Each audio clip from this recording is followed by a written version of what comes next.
Welcome to the Earth Feels podcast. I'm Rose. And I'm Christine. Welcome to Earth Feels, the podcast for people feeling overwhelmed by the endlessly gloomy climate news. Where every week we have soul-based conversations about climate change and explore the idea that climate change may be happening for us as much as it is happening to us. If you are ready to shift your focus and secure the future for our kids and our grandkids, then this is the podcast for you. And yes, we do know how to spell.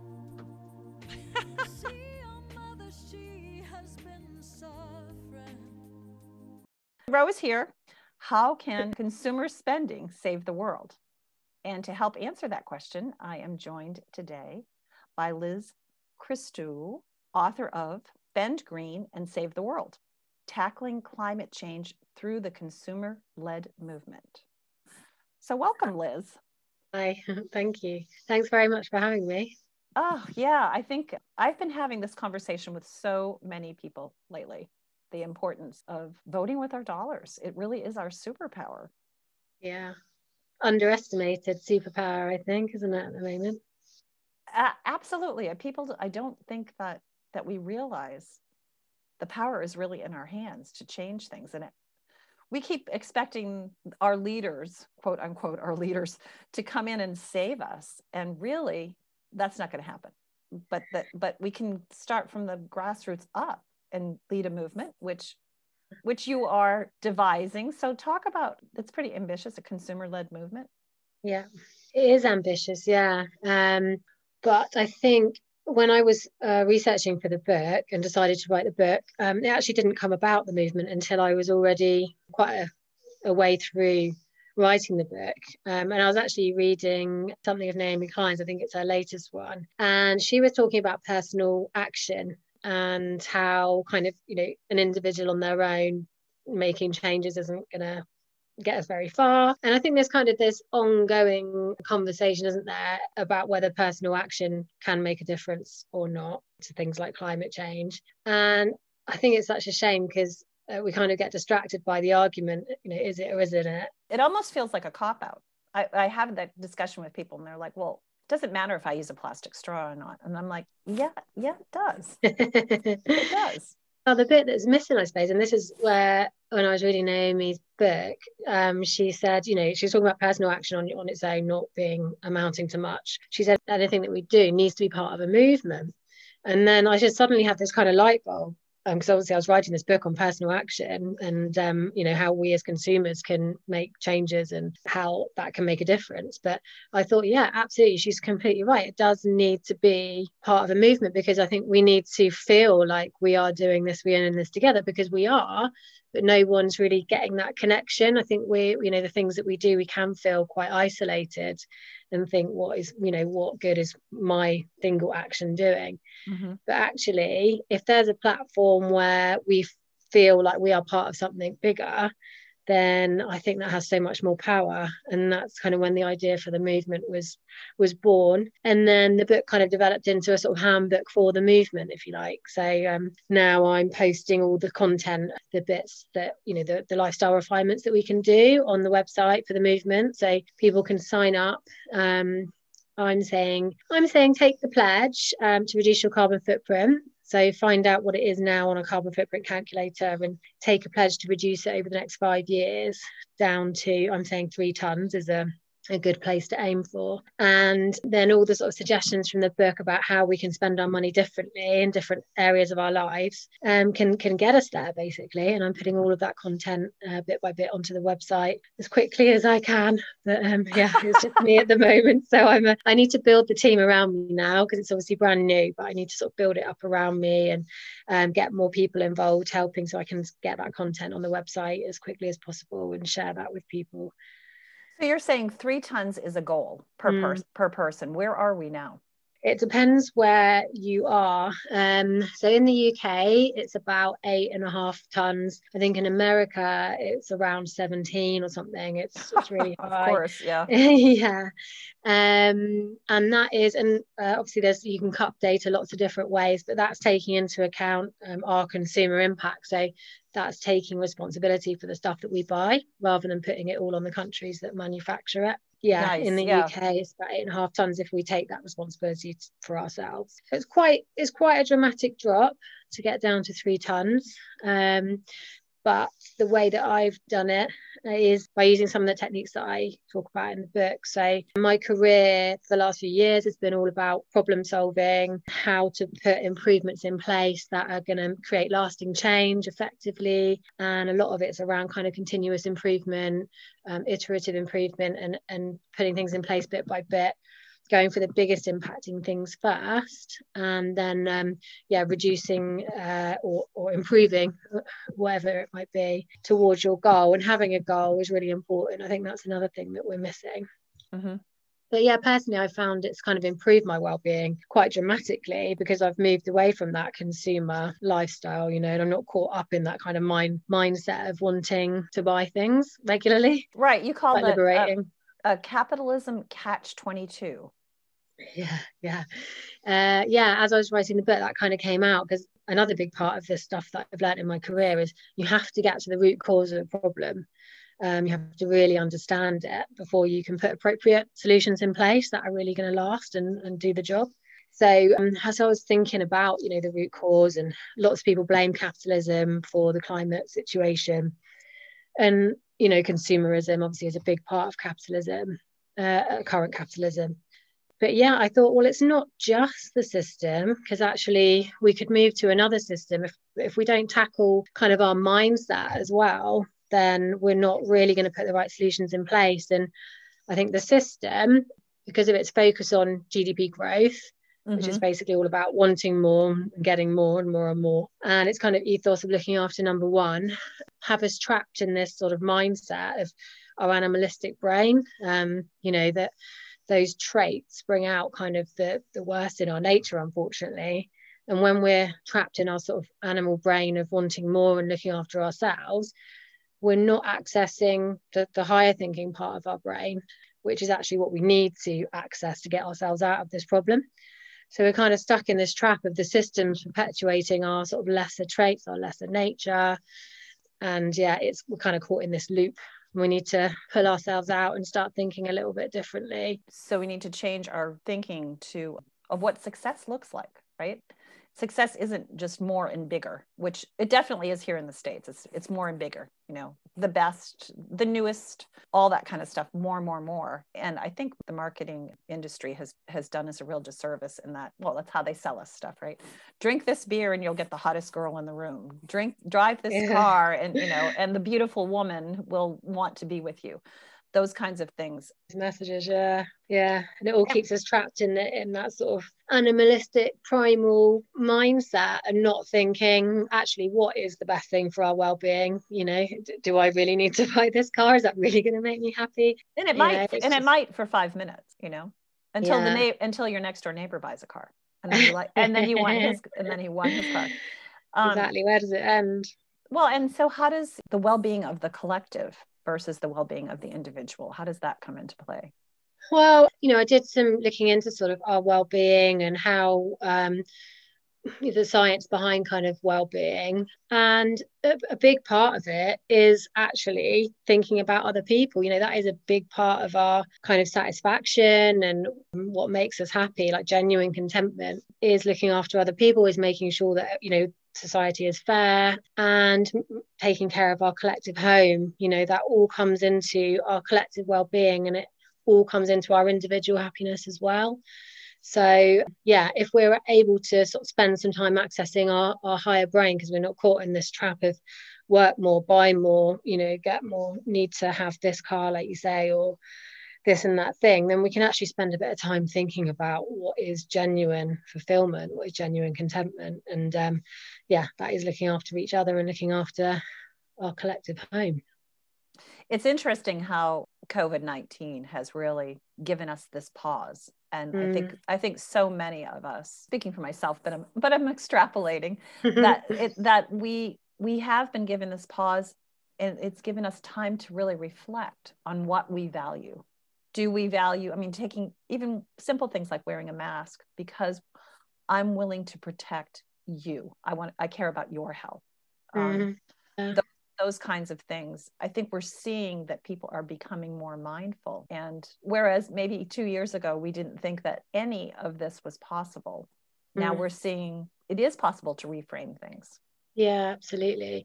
And also the kind of jobs in society that are truly valuable as well, you know, healthcare, people working, you know, in the food industry, providing our food at these times, you know, going out on the front line, working in shops and things like that. Delivery drivers, the postman, you know, those kinds of things. Yeah. Yeah, absolutely. And we realize that is what's really valuable. And sadly, a lot of this stuff is the least paid in society, isn't it? But that's the stuff that actually we really need. It's such a shame. Yeah, but it has made me reflect on that as well. Yeah. So what would be your top like 3 suggestions to our listeners of how they can spend their dollars more wisely? So I would say the best thing to do actually is to have a look at a carbon footprint calculator, because I think if we don't have a goal, it's really hard to know sort of where you're heading. And if we don't have a way to measure whether you're being successful or not, it makes things kind of, you end up in a bit of an eco decision maze, I think. And there's so many improvements out there that you could do. You need to kind of understand for you personally what is going to have the biggest impact, and then you can focus on that first. It will depend on your lifestyle. So the easiest way to do that is to spend a few minutes. There are some good footprint calculators out there now it just takes a few minutes, and you can see which area of your life you're actually having the biggest impact. I use the one that footprintcalculator.org, because that takes into account consumer goods and goes into quite a lot of detail about what you buy, clothing and that sort of thing. And other types of goods and how often you buy them, and then energy use around the home, your transport and your food. They're the kind of 4 main categories. You'll see at the end which bit of your lifestyle is creating the most emissions, and then you kind of know where to start. So it's personal to you, but they're the 4 main categories. So if some of it's pretty obvious, but if you do fly a lot and drive a lot, they're definitely going to be big ones. If you eat a lot of meat, that's definitely going to be a big one, especially red meat, especially beef. And consumer products, amazingly, you can, according to this footprint calculator, you can have as much as 2 tons of CO2 per year just from buying new clothes regularly. Wow. Which is just insane. So it will depend on you. If you're big into electronics or redecorating your house or something like that, that might be something that you can think about. It's not necessarily stop doing it. In fact, it's not about stopping doing what you enjoy. It's just about doing it in a more thoughtful way. Because if you love, if you're big into fashion, for example, you do love redecorating the house, it's not about not doing it. It's just about doing it mindfully. So do I need, new things all the time? Or actually, and there's so many resources out there now. There's so many organizations popping up that cater for, pre-loved furniture, pre-loved clothes, refurbishing stuff. And how much nicer is it to have a, refurbished piece of antique furniture in your house rather than something generic from, a chain store? Exactly. I really love beautiful nightgowns. It sounds crazy, but like the old Marlene Dietrich, the silk gowns and stuff. And I have been able to, they're pricey, but I've been able to go onto eBay and Poshmark and find some incredible deals on, so that I buy so much used now. When I don't buy nearly the amount of clothes that I used to because I'm at home. But there's something about the hunt for the deal too that's very rewarding, right? It's not just like going into a store or going online and just ordering something. You're actually looking. You actually have to hunt more. It takes more time, but it takes more time. If you're in something you enjoy, it's enjoyable. Yeah, this is it. If you're big into fashion, I can imagine that, finding those sort of classic timeless pieces that are pre-loved but are, great quality and beautiful, then I imagine that's quite an enjoyable thing to do. And things like, I haven't done it yet, but I'm quite looking forward to taking some clothes and getting them kind of rejuvenated and supporting local businesses and getting, you know, some jazzed up clothing that's been in the wardrobe for too long, that's kind of lost its appeal because it's just been sitting there. But actually, if you take it and get it jazzed up a bit, then it's worth wearing again, that kind of thing. I think there's lots of opportunities to be more creative and to have a more creative economy going forward by reusing stuff and rejuvenating. Yeah, I think there's lots more opportunity for people to be working in creative roles rather than, you know, chain stores and phone shops and stuff like that, if they're repairing and rejuvenating and upcycling and things like that. I love the idea of more creativity. I think that does feed us instead of us being just the little worker bees. It feeds your soul. Yeah, I think there's big opportunities. I'm going to upcycle my kitchen soon. I'm going on maternity soon, so I'll upcycle my kitchen then before the baby comes, and I'm really looking forward to that. Putting some creative flair and just bringing new life to it, because it's, you know, it's fine. It just needs a good lick of paint and a bit of creative flair, and I think it will be good. Bring new life. Lovely. So we usually close our episodes with 3-step process, and I think I mentioned that to you. Do you have any good news that you want to share for this week? Things that you see happening in the world in terms of climate? Good news in terms of climate. I've been doing a lot of research in terms of what else is out there that's kind of similar to what I'm doing. And what I'm seeing is lots of opportunities to join up with other organisations, because actually, if you do want to take personal action, there are other platforms out there. In the UK, there's one called Do Nation. I think there's something supported by TED Talks called Wellbeing. And that is basically aggregating all the different initiatives that are similar to mine and showing the collective carbon footprint savings of everybody all over the world. So I've just found this quite recently, and I thought, oh, brilliant, I can put this movement up to be a part of that. So, you know, hopefully this movement will grow and start to have a big impact, but then it can be a part of something much bigger as well, you know. So I'm just seeing opportunities to align. Obviously, there's no competition. It's all about how we can come together now to bring all our initiatives and all the great work that's happening around the world together to make us feel that empowerment and make us feel that we are making that difference, because we are. It's just about seeing it and feeling connected. So seeing lots of opportunities for that, which is great. Yeah, the whole idea of collaboration, I think, and knowing that we're not alone. Building community, all those things are really important for the human psyche. Yeah, definitely. Yeah. So then an action step would probably be to go to your website. And do you sign up? Do we sign up? How does that work? Yeah, you certainly can do. It's consumerledmovement.com. You can take the pledge to reduce your carbon footprint down towards 3 tons over the next 5 years, using the suggestions that I'm putting on the website. If you put your email in, then I will update you regularly with the content that I'm putting on the website. So you'll get practical guidance on there. Perfect. And then how do you stay sane with all of this craziness of climate? What do you do for your self-care? For me, I think focusing on the good stuff is really important. I think it's, you know, everyone has their moments, don't they? But it's quite easy to get overwhelmed in such crazy circumstances at the moment. Yeah, thinking about the positive things that you've got around you rather than focusing on the negative stuff, and being grateful for the things that you're grateful for, and just realizing and appreciating the things that you do have, I suppose, rather than things that you don't. Well, you obviously have a positive spin. You're bringing a new baby into the world in a few months. Yeah. And so how much of your work do you feel is with the thought of the next generation? Yeah, massively. I mean, about all our loved ones, isn't it? And whether you've got kids or not, it's about the people that you care about as well as yourself. Because, yeah, we're going to start seeing changes. If we don't take action now, we're going to start seeing the negative changes, you know, come into play within our lifetimes, and obviously even more so in our younger loved ones' lifetimes. So absolutely, it's thinking about what legacy we're leaving. Well, you're leaving a great one. It will be inspirational for your kids to see the difference. I hope so. That you've tried to make, you know, and I think that speaks of the love that you have for the planet, but for your family. Yeah, absolutely. Yeah. Well, great. Thank you so much for your time. And I will put up your website information and a link to your book. Hopefully this link worked because the last one didn't. I think something with Amazon. Yeah. Thank you so much for your time. And thanks for all you're doing for the world. Yeah. Thank you for having me. Yeah. It's been a pleasure. Okay. I look forward to speaking to you again sometime. Okay. Thanks, Liz. Thanks, Ray. Take care. Bye-bye. That's this week's episode of Earth Feels. Special thanks to singer-songwriter Kristen Hoffman for generously allowing us to use song for the ocean.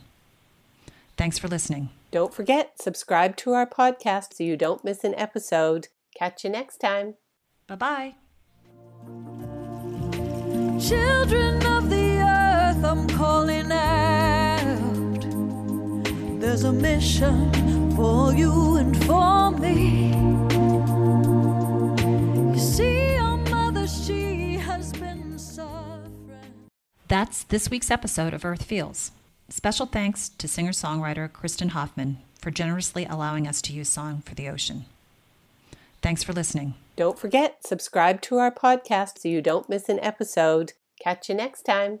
Bye-bye. Children of the earth, I'm calling out. There's a mission for you and for me.